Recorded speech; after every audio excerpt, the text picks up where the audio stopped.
My friend, we're going to be doing We Wish You a Merry Christmas. Now, this holiday classic is on page 56 of the 100 all-time greatest baritone ukulele tunes. If you don't have a baritone uke, no worries. Grab your 6 strings, strum along, just as I have an E and an A. We're going to be doing this in the rhythm of 3/4, meaning I visualize a little triangle, 1, 2, 3, 1, 2, 3. We commonly refer this to as a waltz, and you could also pizzazz it by doing double the amount of rhythm in there, make it into like, I don't know, 6/4, 12/8. We're going to talk about that at the end, but for the beginning, let's just talk about the notes of D, E, F sharp, G, A, B, C sharp, and D. Now, all of those notes go along with your D major, right? La, la, la. You're gonna have your E minor.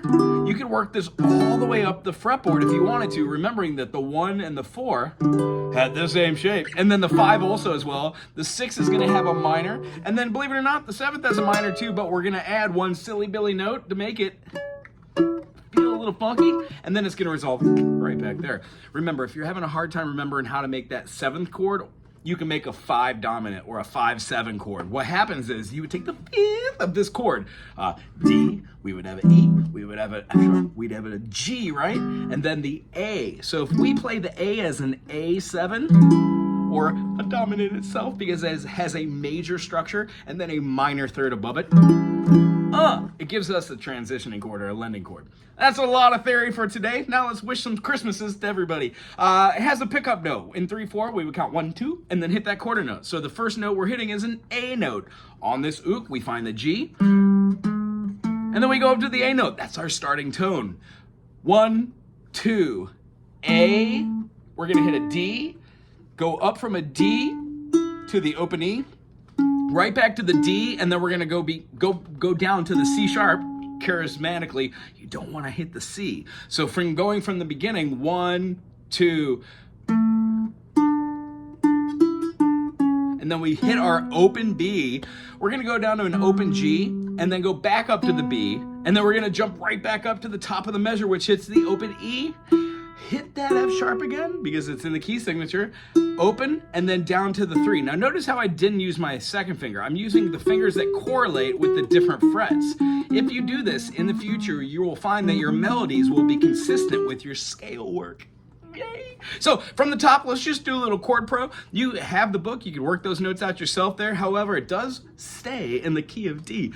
And when we're playing this D, the only chords we're gonna be using for her are the 1, the D major. We're also gonna be using the G, the 4, and then we're gonna be taking that E minor and jumping out of key and making it into an E7, which means if we have this and we lay down our first finger, that gives our major. So pulling our finger right off of that,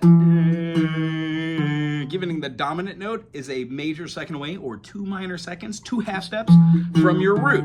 Remember, we have 4 strings. Triads only need 3 notes, so one of these notes needs to be doubled. So when we move it, we get in our E7, and then the other only chord we're going to be playing was the aforementioned A7. Now you don't even need to play A7 as the double deucey split here. I like to do that because it adds a little pizzazz when you're doing open notes.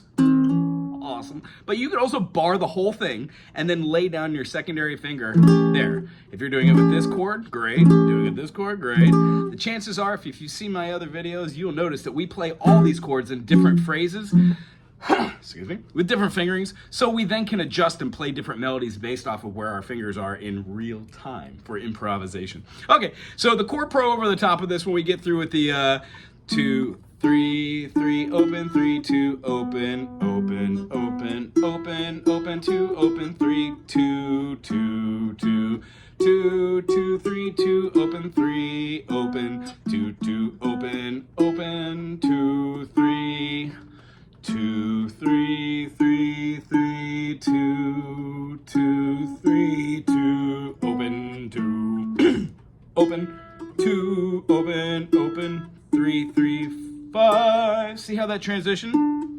Skipped a finger, skipped a fret, and then back down to the D. That is a great P8.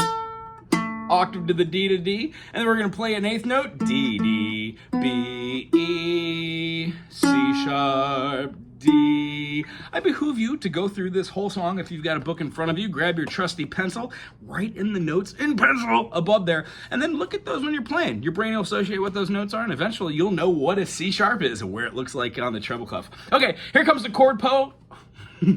Chord Pro. I hope you enjoyed this. If you did, thumbs up, subscribe if you made it this far. Put down a comment. Doesn't have to pertain to anything, but keep it classy. And then when we play this, let's count 1, 2, 3, 1, 2, 3, 1, 2, 3, 1, 2, 3, and add some pizzazz at the end with those aforementioned slides or half steps. You could double pluck it, or you could full strum it. Works just as well. All right, here we go. 1, 2, we, D, D to G. Here comes our E7, one finger. When A7 to D, you have your choice of big old bar chord or split chord. D major again to the G. Dun, dun, dun. You can also play a bar chord for the G if you want. Then we go to an A7. Back to the D. Good tidings. A7. G. Back to the A7. D. Hold it. G, A7.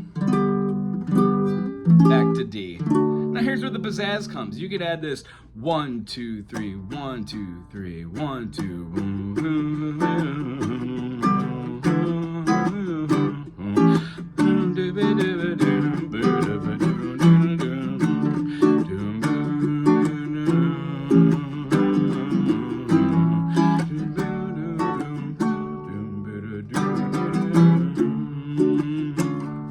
Then have a little round with it. Maybe play some plucking. Lowest note and the highest note. These give you your highest voicings. I would say your soprano and then your bass. Pretty cool, because those are the two voicings you want to move. Let's say we were playing a dominant 7 like this G major. Sorry, D major. We made a D dominant 7. We would want this lower note and this higher note to resolve downward. Doesn't matter what the alto and the tenor do, but as long as the lowest note and the highest note, they always go down when you're trying to use that as just that dominant note.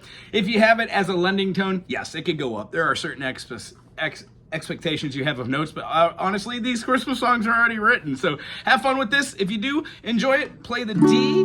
You can play the G, the E7, and the A7 all day long before you get into the song. So if you've got a vamp going on,